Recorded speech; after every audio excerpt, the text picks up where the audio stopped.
Mga ka-express, Gilas coach Tim Cone hindi natatakot kahit sino ang makakatapat at sinisiguro niya na kayang talunin ng Gilas ang lahat. Less than 3 months na lang ay muli na namang lalarga ang Gilas. And instead na tayo ang matakot sa mga world-class na kalaban, mukhang tayo pa nga ang kinatatakutan ngayon. At 3 rason kung bakit takot na ang lahat sa Gilas. Una ay ang firepower ng Gilas sa opensa. This is the first time na merong Gilas team na nasa front court ang pinaka-strength. Ang lalakas kasi ng mga players natin ngayon, especially ang ating mga big men. Meron tayong towering front court consist of Kai Sotto, Junmar Fajardo, at may Japit Aguilar pa. It is a combination of experience and youth at nag-aabot ang 2 henerasyon and the total firepower ay world-class. Second ay ang presence ni Justin Brownlee. Maganda ang compliment ni Justin Brownlee sa mga locals while very defined ang kanyang role. He is not a volume shooter and he does not demand the ball.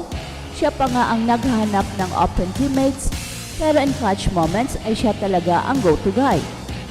Sa palagay ko against New Zealand and Australia ay makikita na naman natin ang old magic ni Justin Brownlee.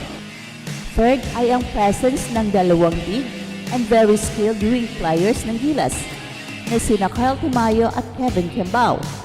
Itong 2 players na to ang wala sa mga nakaraang Gilas team dahil usually ang mga katulad nila ay ginagawang center. Pero dahil meron na tayong extra tall players, ay they are adjusted and play well as wing players. So in fact silang 2 ngayon ang hottest Pinoy players. For one, si Kyle Tamayo ay muntik nang mag-MVP sa Korea, samantalang si Kevin Kembao ay maglalaro sa NBA Summer League ngayong July. Well, speaking of NBA Summer League, nandiyan rin si Kai Sotto na buhay pa ang kanyang NBA gym. Ang malaking tanong, makakaabot pa kaya si Kai sa NBA Summer League this year? Sa mga ka-express, may isang kwento akong ibabahagi sa inyo ngayon. Isang kwento ng pagbabagong anyo, ng muling pagkabuhay, at ng pagtindig ng isang kupunan na matagal nang inaasam-asam ng bawat Pinoy. Ito ang kwento ng Gilas Pilipinas, pero hindi na ito yung Gilas na dati natin kilala. Hindi na ito yung laging humahabol, laging umaasa, laging underdog. Ka-express, ibang-iba na ang ihip ng hangin. Ngayon tayo na ang inaabangan, tayo na ang pinag-aaralan, tayo na ang kinatatakutan. At sa ilalim ng leadership ni Coach Tim Cone, kitang-kita ang pagbabago. Isang coach na hindi basta-basta bumibitaw ng salita, pero ngayon diretsong sinabi, wala na tayong inaatrasan. Para kay Coach Tim, ang bawat laban ay oportunidad, hindi para matakot, kundi para ipakita kung sino na tayo. Hindi lang ito press release, hindi ito hype, ito ay bunga ng buwan ng paghahanda, araw-araw na ensayo, at isang kulturang muling binubuhay para sa isang layunin, ang ibalik ang dangal ng ating bayan sa international basketball. Mga ka-express, ilang buwan na lang at haharap muli ang Gilas sa mga dambuhalang kalaban. Dati, pinapanood lang natin ang mga players ng Australia, New Zealand o kahit ang mga mula sa Europe at Africa na parang mga halimaw sa court. Pero ngayon, sila na ang kabado. Sila na ang nagbabantay. Sila na ang nag-a-adjust sa atin. At bakit nga ba hindi? Ang lineup ng Gilas ngayon ay parang sandatang inipon, hinasa at ngayon ay handa-handa ng gamitin. Ang front court natin ngayon ay parang pader na mahirap putasin. May Kai Sotto tayong 7'3" na hindi lang taas ang dala, kundi finesse, shooting at vision. At si Junmar Fajardo, ang haligi ng PBA, ay andyan pa rin, tahimik pero nakakatakot. At si Japit Aguilar, palaging handa sa malalaking moments. Hindi lang sila basta malalaki, may chemistry, may basketball IQ at higit sa lahat, may pusong palaban. Hindi na sila individual stars, isang sistema na sila ngayon, isang machine na gumagana sa isang direksyon. At dahil dito, naging mas natural ang galaw ng team. Wala ng pilitang posisyon, wala ng player na ginagawang big man dahil lang sa height, at ang resulta, mas fluid ang opensa, mas unpredictable ang depensa. At alam niyo yan mga ka-express, ang unpredictability ng team ang pinakadelikado sa lahat. Hindi mo alam kung saan manggagaling ang suntok, hindi mo alam kung sino ang susunod na babanat, at ganyan na ang gilas ngayon. At syempre, hindi pwedeng hindi banggitin ang puso ng kupunan, si Justin Brownlee. Alam ng buong bansa kung anong klaseng player itong si Brownlee. Hindi maingay, pero deadly.